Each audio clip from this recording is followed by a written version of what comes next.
Pardi police station હદ વિસ્તારમાંથી ગેરકાયદેસર ગાંજાના જથ્થા સાથે 2 આરોપીઓને ઝડપી પાડતી વલસાડ એસઓજી પોલીસની ટીમ।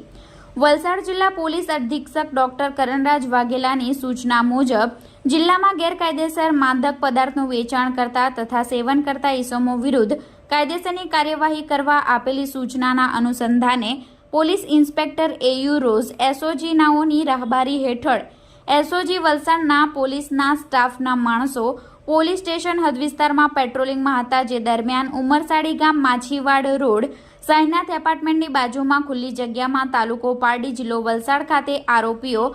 આકાશ મહેશભાઈ ધોડી પટેલ ઉંમર વર્ષ 25 રહેવાસી ડુંગરી ફળિયા દમણી ઝાપા કિલ્લો પારડી તાલુકો પારડી જિલ્લો વલસાડ, પ્રીતેશ શિવાભાઈ પૂજારી ઉંમર વર્ષ 23 રહેવાસી ઉમરસાડી ગામ સાઈનાથ એપાર્ટમેન્ટ તાલુકો પારડી જિલ્લો વલસાડ નાઓ પોતાની કબજાની હોન્ડા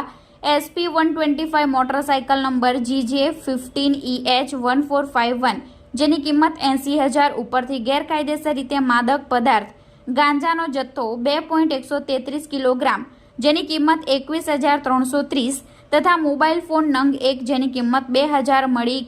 કુલ્લે રૂપિયા 1,03,330 રૂપિયાનો મુદ્દામાલ ઝડપી બંને આરોપીઓ વિરુદ્ધ NDPS અંગે ગુનો દાખલ કરવામાં આવ્યો છે।